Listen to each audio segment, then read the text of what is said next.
Today's episode, we're going to talk everything ADU, some of the new laws, why people don't like contractors. Stay tuned. Welcome to another episode of The Accidental Landlord. Today we have with us Christy Silva, and Christy is the owner of Little Home Builder, who deals primarily with ADUs. She's a certified ADU specialist. So, Christy, welcome to the show. Thank you, Peter. Excited to be here. Hello, everyone.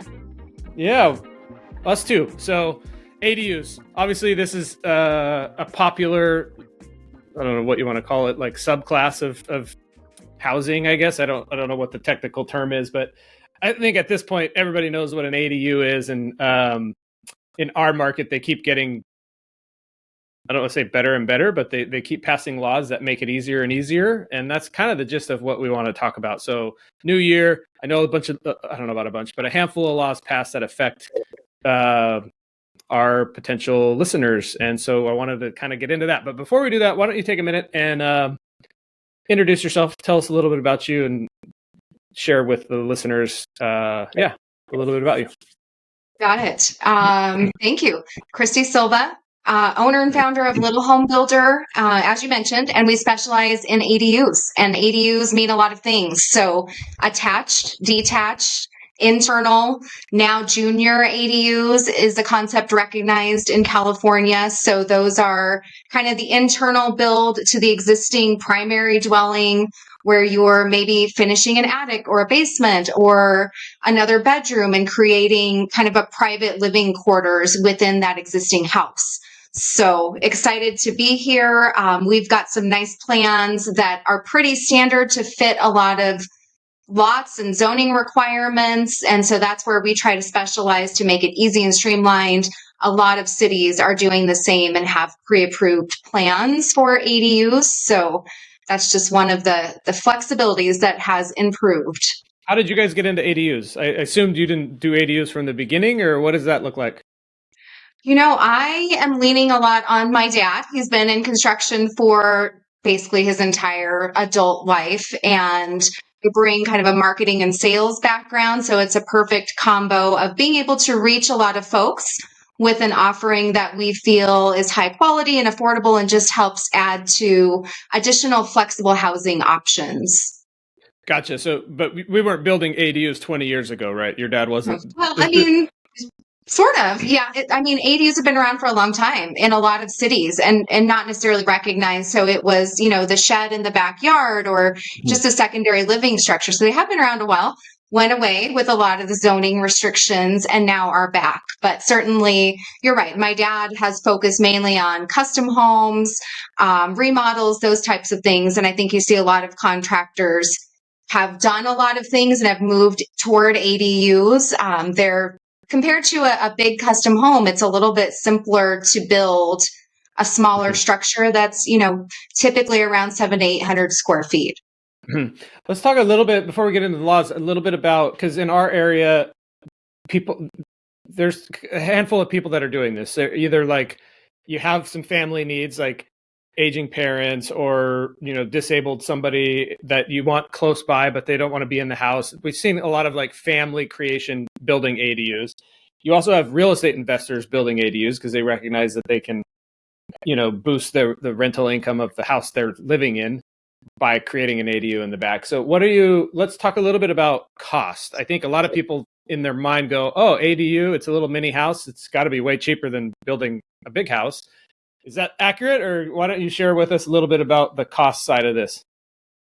To be honest, when I got into the industry, it was my biggest surprise, a little bit of sticker shock, right? Because I think in my mind, this is a $50,000 tiny home. Everyone should have one of these. It's not quite that simple and it's not quite that expensive. So I think a good rule of thumb is to kind of take the midpoint of your existing property. So if your house is worth $800,000 and you're going to build something that's 50%, 40% the size of that house, you're going to pay 40 to 50% of the value of that home. So you are looking closer to the 400 to 500K price range. In some places a little lower, but it's certainly not the 50,000 sticker price that you might have in mind. And I kind of had that in mind myself. What's the reason for that? Is it? I mean, I kind of have an idea in my head, but interested in your opinion. Why? Because you have the expensive spaces that you have in a large dwelling, and those are the kitchen and the bathroom. Those are Mhm. your most expensive parts of a home to finish, and everything else, bedrooms, hallways, those are just open square boxes where you don't have appliances and you don't have backsplashes, sinks, and expensive things, a bathtub, a shower, all of those things that go into kitchens and bathrooms. Those are expensive areas of a home to finish. And so you're still squeezing those into your 500 square foot or 800 square foot ADU. You don't have as much of the open space, bedrooms and hallways and dining rooms that really just involve finishing four walls and a floor. Yeah, I think the way I'd like to explain it too is all the same people have to show up there. All the same subs are coming. They're just doing, little things in little areas, but they all still have to come. It's the permit, all of the stuff is the same, which is why they're so expensive. It's not like you're four walls and a roof and that's it. Like it's basically a house just in a small area. So, which makes sense. But I like to break it into four typical areas that when you're building an ADU, you're thinking kind of about the pre-work, the permitting, the inspections, the soils, all of that, the foundation and site work. So you have to secure the thing to the ground in some way.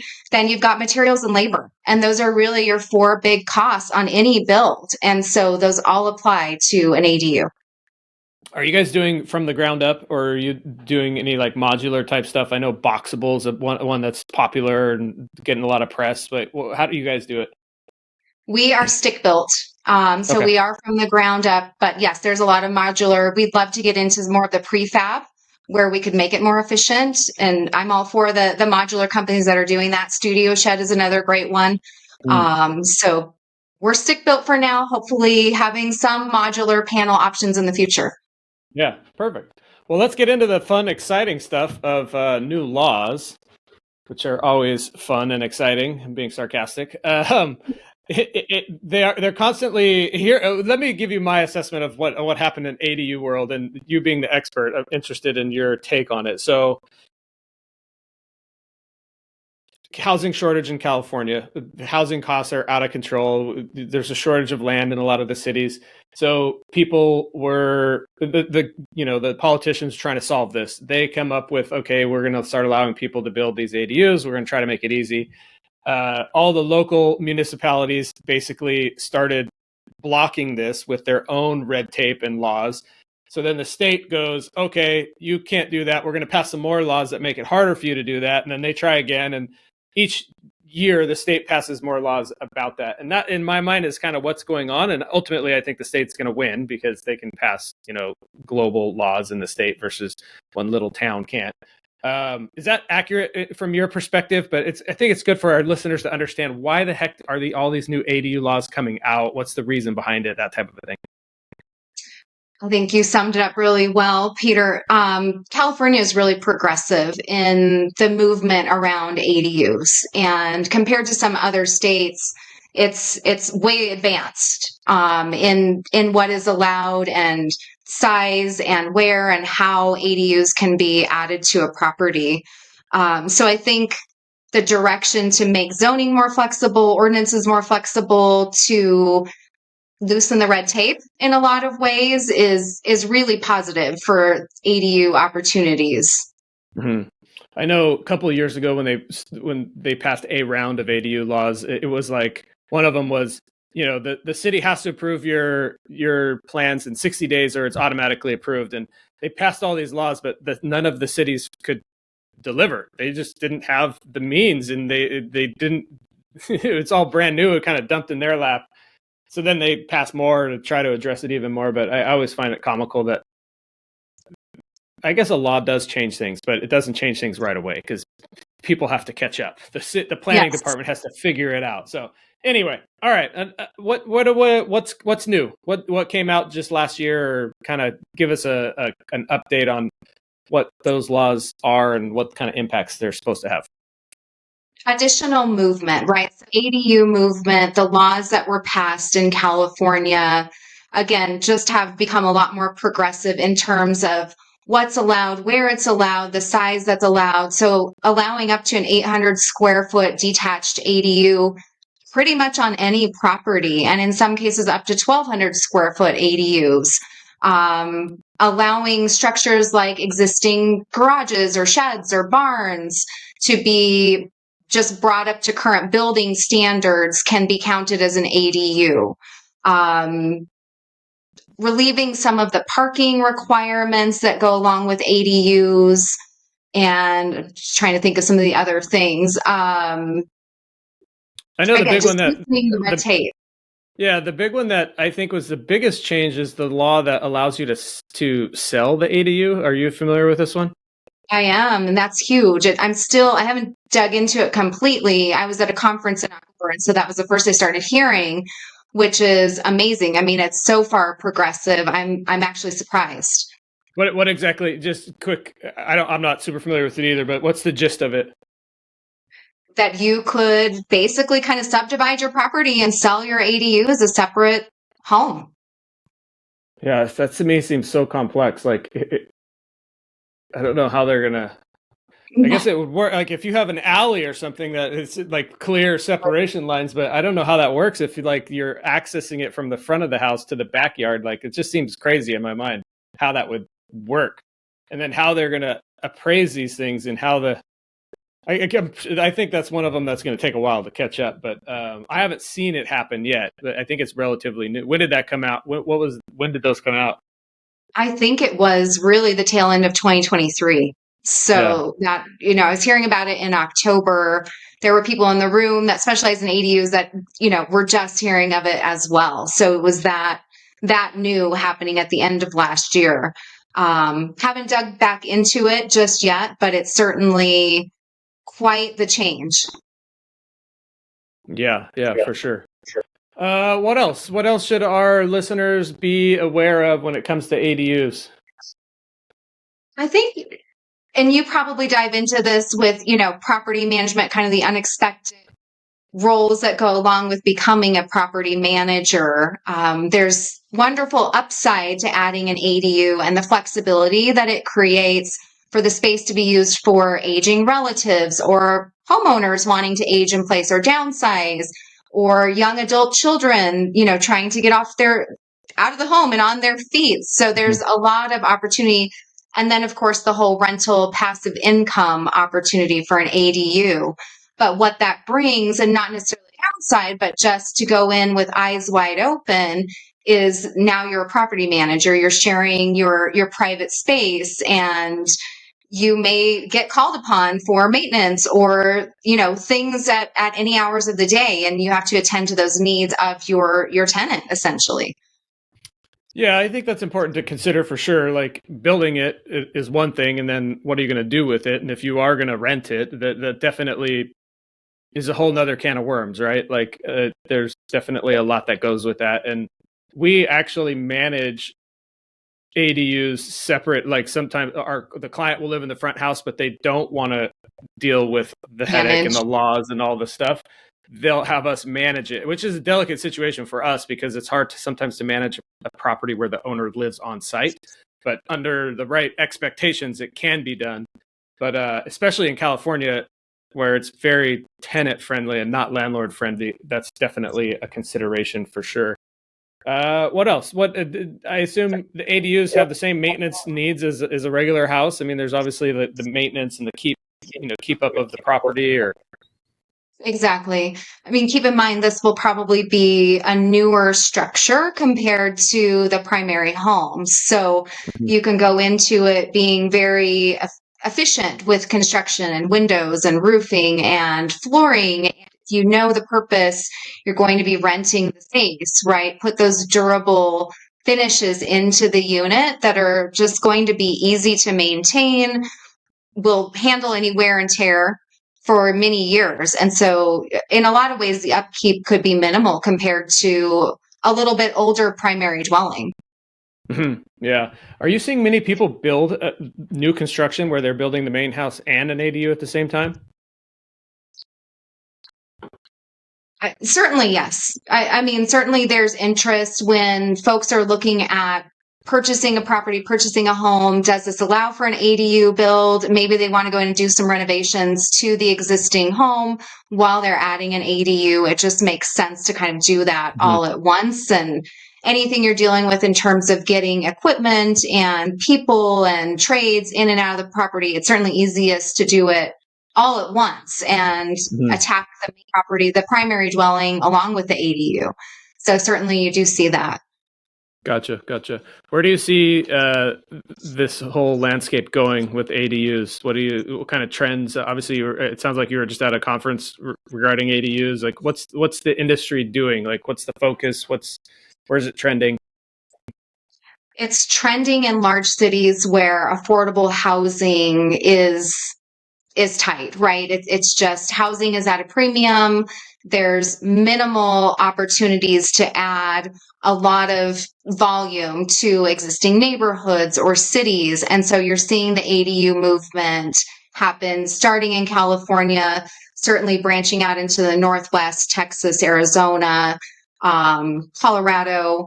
So it's expanding and growing. Florida, I think, is still one of the top areas for ADUs as well in the country. East Coast has a lot of carriage house style ADU situations. I think it creates that flexibility to extend your housing to family, friends, to meet your own needs, or to create that passive income through rentals. And so a lot of people are recognizing the opportunity to take advantage of their existing property. It's expensive to go out and buy land. To think about adding water, sewer, electric to that land can cost, in some places, hundreds of thousands of dollars. And if you've already got the land and you've already got those utilities on your land, why not you just have the construction cost to add an ADU? So it's really taking off across the country, and especially in large cities where you see colleges, universities, just large population. Gotcha. So this isn't probably a question, something for our listeners, but I'm curious about this. In the contracting world, where with builders and developers and contractors, we're seeing a lot of like pop-up specialty contractors that just do ADUs. How is that affecting the construction industry? Like, is that an opportunity for specialization? Is it, is it better margins for you guys? Like, what does that look like? Why are contractors doing that? Is there just a need in the market and they're trying to fill it? Or what does that look like from the contracting perspective?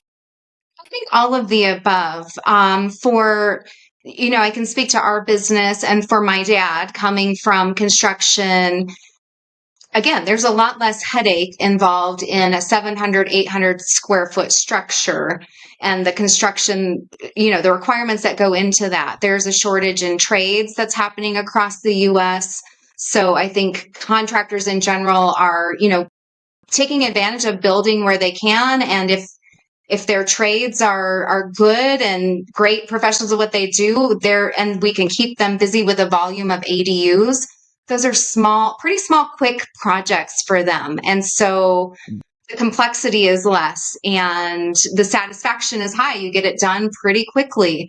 So it's a good movement for general contractors. And I would say the specialization piece, we chose to move towards specializing in ADUs because of the specific zoning and ordinance. And there's a lot to weed through in terms of what is allowed, where it's different for every city, every jurisdiction. So you do almost have to become an expert to try to be efficient for your customers.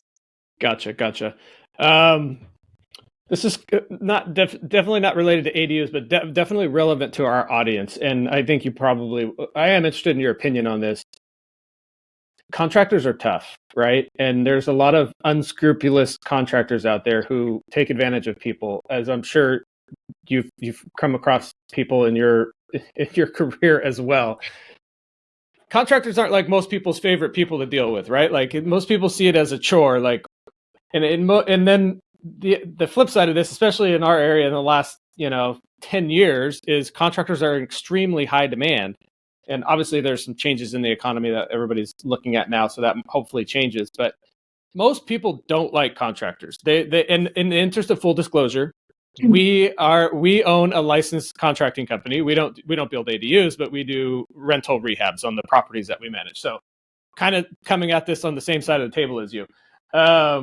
Why do people hate their contractors so much? What is it about contractors that just drives people crazy? And I'm not insinuating that you're a bad contractor at all. Please don't take it that way. But someone from the inside, what is your opinion on this? Because a lot of people are like, oh, it's the worst. They won't show up. They're gouging me on the prices. Those types of complaints are super common. So what's your take on this topic? It takes one bad apple to spoil the bunch, right? So if you've ever had that experience with a contractor where it's disappointing or it's negative in some way, it's easy to think and generalize that could apply to all general contractors, and it's specialty, right? So we know our stuff and we're paid because we know our stuff, building codes and construction requirements and zoning and multiple trades and being able to manage all of those. So it's a very busy, very involved position. So you do require a lot of knowledge that maybe your typical homeowner doesn't have. You're not always speaking on the same terms. You really do have to put your trust in your general contractor to do the work as expected and planned. And so communication is critical with that person, right? But you're putting your trust in them, and not everybody is trustworthy, unfortunately. So that's probably where it's tricky for homeowners. They don't want to deal with a contractor, but they have to in a lot of, if you had to put a number on the untrustworthiness as a percentage of contractors, like what percentage of contractors would you say have bad reputations and are untrustworthy? Gosh, I hope it's like 5 to 10%. I hope that they weed out really quickly. Yeah. Word of mouth is so critical. And right now with high interest rates and just everything is very expensive. So if you're hiring a general contractor and they're shady in some way, they don't follow through on the work, I think word of mouth and Google reviews and those types of things can weed out the bad apples pretty quickly where they don't stick around.